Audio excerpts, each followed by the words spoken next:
হাদির হত্যাকাণ্ডের পিছনে ডিজিএফআই আছে, এটা আমার শক্ত অনুমান। প্রত্যেকটা জায়গায় ডিজিএফআই এর সিগনেচার বর্তমান। কেন কইছি?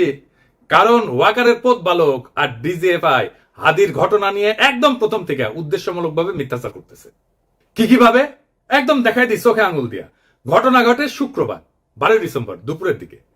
ঘটনা ঘটার সাথে সাথে এই ওয়াকারের পথ বালক আসল অপরাধীকে আড়াল করার জন্য কইল কি ভারত থেকে আসছে নাকি 80 জন শুটার বানোয়াট গল্প প্রচার করলো। কিন্তু ডিসেন্টের অনুসন্ধানে আসল অপরাধী বের হয়ে আসলো, আদাবরের লীগের সন্ত্রাসী যে জেলে ছিল, তার জামিন করাইছে বিএনপির নেতা। তারপরে কি হলো? ঘটনার ঠিক পরের দিন সে অপরাধীর অবস্থান সম্পর্কে ভুয়া ডাহা মিথ্যার তথ্য ছড়ায় যে অপরাধীরা 12 ডিসেম্বর শুক্রবার সন্ধ্যায় ভারতের গুয়াহাটি পৌঁছে গেছে। অথচ আবার সে নাকি এটা আবার হোয়াটসঅ্যাপে ইন্টারসেপ্ট করে পাইছে। চিন্তা করেন। অথচ অপরাধ ঘটে দুপুরের দিকে। দুপুরের দিকে ঢাকা থেকে রওনা দিয়ে সন্ধ্যায় আসামের গুয়াহাটি পৌঁছানো সড়ক পথে অসম্ভব একটা ঘটনা। এছাড়া ঘাতক ফয়সালের বাবা মা আদালতে তাদের স্বীকারোক্তি দিতে বলছে ঘাতক সেই শুক্রবার রাতে ঢাকার আগারগাঁওয়ে তার বোনের বাসায় ছিল। অর্থাৎ ঘাতকেরা যখন ঢাকায় তাদের বোনের বাসায়, সেই সময় ওয়াকারের পথ বালক গুজব রটাইতেছে যে তারা ভারতে চলে গেছে। চিন্তা করেন, তাদের সন্ধান করে লাভ নাই। মানে বুঝিছেন?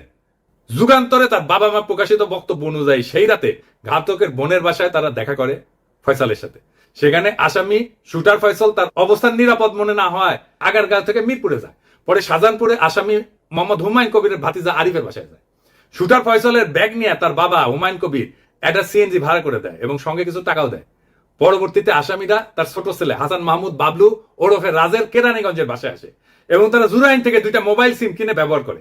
বাবা আমার বক্তব্য যেটা পত্রিকায় প্রকাশ হয়েছে, আমি ব্যানে করছি না, সেটা অনুযায়ী ঘাতক যে এখন ভারতে আছে এমন কোনো তথ্য নাই।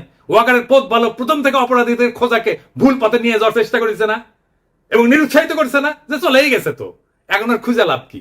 ওয়াকারের পথ বালক অপরাধীদের একটা ভুয়া সেলফি শেয়ার করে বলে গোয়েন্দারা নাকি তার ফোন ইন্টারসেপ্ট করে পাইছে। এইরকম আজগুবি দাবিকে কম্পিউটার ইঞ্জিনিয়ার হাস্যকর বলে ব্যাখ্যা করছে এবং কেন এটা মিথ্যা দাবি এবং অসম্ভব ঘটনা সেটাও ব্যাখ্যা করছে। তবে সফটওয়্যার ইঞ্জিনিয়ার তানভীর আহমেদ আরজেল সাইরের দাবি মিথ্যা উল্লেখ করে তাকে চ্যালেঞ্জ করেছেন। আইটি এক্সপার্ট তানভীর আহমেদ গণমাধ্যমকে জানান, একজন সফটওয়্যার ইঞ্জিনিয়ার হিসেবে বলছি, জুলকারনাইন সায়ের 100% ভুয়া তথ্য দিয়েছে। সে দাবি করছে অপরাধীরা অন্যের মোবাইলে সেলফি পাঠাইছে আর সেটা গোয়েন্দা সংস্থা ইন্টারসেপ্ট করে এই ছবি পাইছে। 2026-এ এসেও এই কথা বিশ্বাস করার মতো নয়। পথ বালককে বলছিল আইসে ডিবেট করতে, করে নাই। এই 3টা ঘটনা থেকে এটাই প্রমাণিত হয় যে ওয়াকারের পথ বালক আর ডিজিএফআই প্রথম থেকে হাদির ঘটনা নিয়ে আসল অপরাধীকে আড়াল এবং রক্ষা করার জন্য একের পর এক মিস ইনফরমেশন আর স্মোক স্ক্রিন ছড়াই গেছে। এই ইন্ডিয়ার দালাল পথ বালক বাংলাদেশের জনগণের 1 নাম্বার শত্রু, বাংলাদেশের স্বাধীনতা সার্বভৌমত্বের শত্রু। তবে একটা কথা সবাইকে একটু বলি, একটু শোনেন। শহীদ ওসমান হাদির মরদেহ এখনো দেশে এসে পৌঁছায়নি।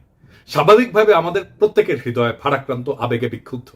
এই মুহূর্তে আমাদের সবচেয়ে আগে যেটা দরকার তা হলো সর্বোচ্চ সংযম এবং দায়িত্বশীল আচরণ নিশ্চিত করা, যেন একজন জুলাই যোদ্ধার বীরচিত্ত আত্মত্যাগের প্রতি যথাযথ সম্মান জানায় তার জানাজা এবং দাফন শান্তিপূর্ণ এবং মর্যাদার সাথে সম্পন্ন করা যায়। এমন সংবেদনশীল সময় পরিস্থিতিকে আরো নাজুক করে তুললে এটা হবে একেবারে বেপরোয়া এবং আত্মঘাতী, যার পরিণতি হবে গভীরভাবে ক্ষতিকর। এর তাৎক্ষণিক ফলাফল অনুমান করা কঠিন না, কিন্তু তা হবে ধ্বংসাত্মক। দীর্ঘদিনের ক্ষোভ থেকে ফ্যাসিস্ট বয়ান উৎপাদনকারী দেশের 2টা পত্রিকা জনতার হামলা ভাঙচুর অগ্নিসংযোগ হয়েছে এবং আগুনে কিন্তু একটা পত্রিকার সাংবাদিকদের জীবন বিপন্ন হয়ে উঠছিল। পরিস্থিতির যেন আর অবনতি না হয় মেহেরবানি করে সতর্ক থাকবেন। আমাদের তো সব কাজের দোষ। বিদেশি গণমাধ্যম চাইবে, ইন্ডিয়া চাইবে হাদির শহীদ মৃত্যুকে শিরোনাম না বানায় অগ্নিসংযোগ ভাঙচুরের দৃশ্যকে শিরোনাম বানাইতে। এটা ঘটলে আড়ালে পড়ে যাবে আসল এবং জরুরি সত্য, হাদির শাহাদাত, তার আদর্শ এবং যে শক্তির বিরুদ্ধে লড়াই করতে যে তাকে প্রাণ দিতে হয়েছে। আরো দুঃখজনক হইল গুলিবিদ্ধ হওয়ার পর সারা দেশে হাদিকে ঘিরে যে বিপুল ভালোবাসা, দীপ্ত আবেগ এবং নৈতিক সংহতির জোয়ার সৃষ্টি হয়েছে তা মারাত্মকভাবে ক্ষতিগ্রস্ত হবে।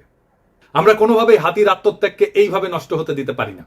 আমাদের শত্রুরা চায় বাংলাদেশের মানুষ যেন ঐক্যবদ্ধভাবে আধিপত্য এবং দমন নীতির বিরুদ্ধে দাঁড়াইতে না পারে, ইনসাফের পক্ষে দাঁড়াইতে না পারে, স্বাধীন সার্বভৌম বাংলাদেশের পক্ষে দাঁড়াইতে না পারে। জুলাই যেন কলঙ্কিত হয়, মানুষ যেন ক্লান্ত এবং বিভ্রান্ত হয়ে আবার তাদেরকেই স্বাগত জানাইতে শুরু করে যারা পতিত শক্তির পুনর্বাসনে সহায়তা করবে এবং পুরনো মডেলের কবজায় দেশকে আটকায় রাখবে। এই সংকটময় মুহূর্তে আমাদের প্রয়োজন শৃঙ্খলা, ধৈর্য এবং রাজনৈতিক স্পষ্টতা।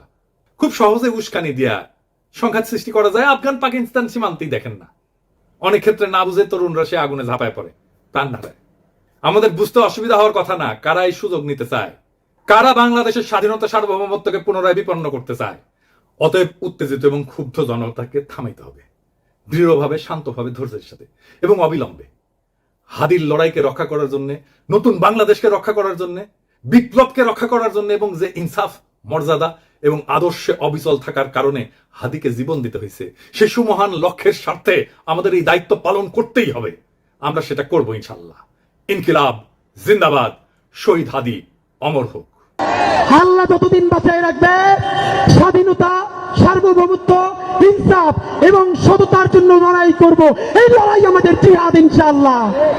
আর যদি আমি মরে যাই, আমি শহীদ হয়ে যাই, আমার ডান পাশের ভাই বোনেরা এই লড়াই যতদিন বেঁচে থাকবে ততদিন চালাই নেবে ইনশাআল্লাহ।